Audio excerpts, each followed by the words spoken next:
चंदनपुर नाम का एक गांव था। उसी गांव में मोहिनी नाम की एक औरत रहती थी। मोहिनी अपनी 5 साल की बेटी चारू के साथ एक छोटी सी झोपड़ी में रहा करती थी। मोहिनी का पति गोपाल दिन भर खेतों में काम करने के बावजूद भी ज्यादा पैसे नहीं कमा पाता था। एक रोज गोपाल मोहिनी से कहता है, अरे भाग्यवान, अब इस गांव में कुछ नहीं रखा है। पूरा दिन मेहनत करके भी अपने परिवार की जरूरतों को पूरा नहीं कर पा रहा हूँ। अब मैंने शहर जाने का निश्चय कर लिया है। मैं कल ही शहर जाकर कोई अच्छा सा काम ढूंढता हूँ, और जब मुझे काम मिल जाएगा तो मैं तुम दोनों को भी शहर बुला लूंगा।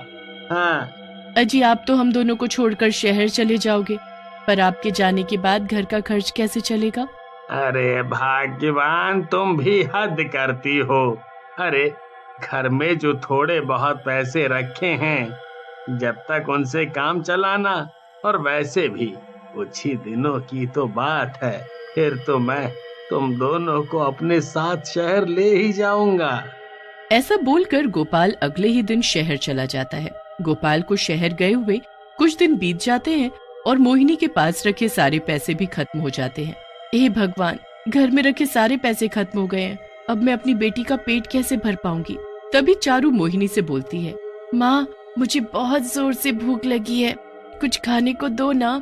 मोहिनी के पास पैसे नहीं होते, इसलिए वो अपने पड़ोस में रहने वाली सरिता बहन से खाना मांगती है। फिर 1-2 दिन तो मोहिनी आस पड़ोस से खाना मांगकर अपना और अपनी बेटी का पेट भर लेती है। मगर एक रोज जब वो फिर से सरिता बहन के पास खाना मांगने जाती है तो सरिता बहन मोहिनी से कहती है, मोहिनी बहन, तेरा पति तो तुम दोनों माँ बेटी को छोड़कर शहर में मजे करने चला गया, पर तुम दोनों माँ बेटी आए दिन किसी न किसी से खाना मांग कर खाती हो। ये अच्छा लगता है क्या तुम्हें? सरिता बहन, मैं काम तो ढूंढ रही हूँ, पर ना जाने कोई काम मिल ही नहीं रहा। तुम्हें काम मिले या ना मिले, पर अब मैं तुम्हें खाना नहीं दे सकती। फिर मोहिनी अपनी बेटी चारू को लेकर वहाँ से चली जाती है और गाँव में घूमकर अपने लिए काम तलाशने लगती है। सुबह से शाम हो जाती है, पर मोहिनी को कहीं कोई काम नहीं मिलता है। वो थक कर एक मंदिर में जाकर बैठ जाती है। माँ, सुबह से रात हो गई और आपने अभी तक मुझे खाना नहीं खिलाया। माँ, मुझे बहुत भूख लगी है, मुझे खाना खाना है। तभी चारू की नजर मंदिर में रखे लड्डुओं पर पड़ती है। लड्डुओं को देखकर चारू के मुंह में पानी आने लगता है और वो जल्दी से मंदिर में जाकर लड्डू उठाकर खाने लगती है। तभी वहाँ पंडित जी आ जाते हैं और चारू को मंदिर से लड्डू उठाकर खाता देख उन्हें बहुत गुस्सा आता है। मंदिर से लड्डू चुराते हुए तुम्हें शर्म नहीं आती हैं? नहीं नहीं पंडित जी, मेरी बेटी ने कोई चोरी नहीं की। पंडित जी मोहिनी की एक भी बात नहीं सुनते और शोर मचाकर गांव वालों को इकट्ठा कर लेते हैं। देखो तो जरा इन माँ बेटी को। अरे पहले तो ये घर घर खाना मांग कर खाया करती थी, पर अब तो ये चोरी करके खाने लगी है। अरे आज मंदिर से लड्डू चुराए हैं, क्या पता कल को पैसे भी चुराने लगे ये माँ बेटी हैं? मंदिर में चोरी करने की सजा तो इनको जरूर मिलेगी, और वो भी ऐसी इन्हें हमेशा याद रहे, ताकि फिर कभी ये मंदिर में क्या कहीं भी चोरी ना करें, समझे? फिर क्या था, गांव वाले मिलकर बाल काटने वाले को बुला लेते हैं। मोहिनी रोते हुए बोलती है, हमने कोई चोरी नहीं की है। अरे कोई तो समझो हमारी परेशानी को, हम चोर नहीं है। मैं आपके आगे हाथ जोड़ती हूँ, हमारे बाल काट कर हमें इतनी बड़ी सजा ना दो, ना दो।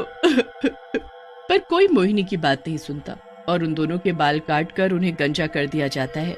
माँ, एक लड्डू खाने पर इन लोगों ने मेरे कितने प्यारे बाल काट डाले। माँ, ये सब बहुत बुरे हैं। फिर सभी गांव वाले मोहिनी और चारू को गंजा देखकर जोर जोर से हंसने लगते हैं। अरे देखो तो गंगा भैया, ये दोनों तो छिले हुए अंडे के जैसी लग रही हैं। फिर इस तरह से सभी लोग उन दोनों का खूब मजाक उड़ाते हैं। चारू उन लोगों का मजाक सहन नहीं कर पाती और कुएं में जाकर कूद पड़ती है। मोहिनी भी अपनी बेटी की जान बचाने के लिए कुएं में कूद जाती है। रात काफी हो गई थी, इसलिए सभी गांव वाले अपने अपने घर चले जाते हैं। उनके जाते ही मोहिनी और चारू चुड़ैल के रूप में उस कुएं से बाहर निकलती हैं। इन गांव वालों को तो मैं छोड़ूंगी नहीं। आज इन गांव वालों की वजह से मैं और मेरी बेटी चारू एक चुड़ैल बन गए। इन्हें तो मैं अच्छा सबक सिखाऊंगी। फिर अगले ही दिन दोनों चुड़ैल माँ बेटी गांव में जाती हैं। माँ, वो देखो सरिता आंटी, इन्होंने हमारे गंजे होने पर बहुत मजाक उड़ाया था, इन्हें छोड़ना मत माँ। फिर चुड़ैल मोहिनी अपने आसपास देखती है कि कहीं कोई उन दोनों को देख तो नहीं रहा। आसपास कोई नहीं है, अब देखना मेरी बेटी, मैं इसे कैसे मजा चखाती हूँ। फिर मोहिनी और चारू अपनी डरावनी शक्ल लेकर सरिता के पास जाती हैं। हाय रे दया, ये गंजी चुड़ैल एकदम से हमरे सामने कहाँ से आ धमकी रे। मुझे गंजी बोलती है? रुक, अभी तुझे भी गंजा करती हूँ। अरे अरे अरे, ये क्या बोल दिया रे मैंने, लगता है चुड़ैल जी नाराज हो गई। अरे चुड़ैल जी, मुझे माफ कर दो, हमरे सुंदर बालों को बख्श दो, कृपया करके इन्हें ना काटो। हमें गंजी बोलती है, अब इसकी सजा तो तुझे मिलकर ही रहेगी। फिर क्या था, चारू सरिता के सारे बाल काट देती है। सरिता रोते हुए वहाँ से भागकर अपने घर आती है और अपने पति चंदू से बोलती है, अजी मुझे उन दोनों चुड़ैलों से बचा लो, वो मुझे मार डालेंगी। चंदू सरिता को देखकर अपनी हंसी नहीं रोक पाता और जोर जोर से हंसते हुए बोलता है, अरे अरे भाग्यवान, यह कौन सा हेयर स्टाइल करवा लिया तुमने।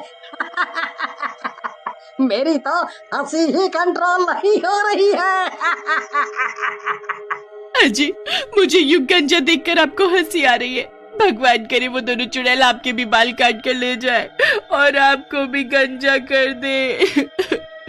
फिर देखती हूँ कितनी हंसी आती है आपको। हाँ सरिता, क्या ये तुमने चुड़ैल चुड़ैल लगा रखा है, मुझे खेत पर जाने के लिए देरी हो रही है, मैं तो चला खेत पर काम करने। चंदू सरिता की बात का यकीन नहीं करता और खेतों पर काम करने के लिए चला जाता है। फिर सरिता घर से बाहर निकलती है तो आसपास के लोग सरिता को गंजा देखकर उसका मजाक उड़ाने लगते हैं। सरिता सभी लोगों को गंजी चुड़ैल वाली बात बताती है। उसकी बात सुनकर सभी के होश उड़ जाते हैं। चुड़ैल चुड़ैल बोल कर काहे डरा रही हो सरिता बहन, वैसे इस रूप में भी आप बहुत ही खूबसूरत लग रही हो। कालू की बात सुनकर सभी लोग जोर जोर से हंसने लगते हैं।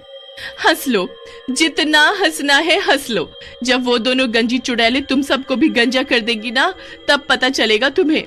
फिर उसी रात दोनों चुड़ैल गांव के कुछ और लोगों को भी गंजा कर देती हैं और उन लोगों के बालों को अपने साथ ले जाती हैं। चुड़ैल को गांव से बाहर निकलते हुए पंडित जी देख लेते हैं और वो तुरंत पहचान जाते हैं कि ये चुड़ैलें कोई और नहीं बल्कि मोहिनी और उसकी बेटी चारू है। फिर सुबह होती है तो कालू और गांव के कई लोग अपने आप को गंजा देखकर बहुत हैरान होते हैं और वो घर से बाहर निकलकर बोलते हैं, अरे भैया देखो तो मेरे सुंदर बालों का क्या हो गया है। सरिता बहन ने सही कहा था, वो चुड़ैल हम लोगों को भी गंजा कर देगी। देखो देखो। सही कहते हो कालू भाई, इन चुड़ैलों ने एक ही रात में गांव के कितने सारे लोगों को गंजा कर दिया है। अरे इससे पहले वो गंजी चुड़ैलें गांव के बाकी लोगों को भी गंजा कर दे, हम गांव वालों को कुछ तो करना चाहिए। तभी शहर से मोहिनी का पति गोपाल आता है और गांव वालों से अपनी पत्नी के बारे में पूछता है। तभी वहाँ पंडित जी भी आ जाते हैं और वो गोपाल को सारी बात बताते हैं। गोपाल भागता हुआ उस कुएं के पास जाता है और जोर जोर से रोने लगता है। गोपाल कुएं के पास बैठकर रोते हुए बोलता है, मोहिनी मोहिनी, मेरी बच्ची चारू, ये सब क्या हो गया। अरे मैं तो तुम दोनों को अपने साथ ले जाने के लिए आया था।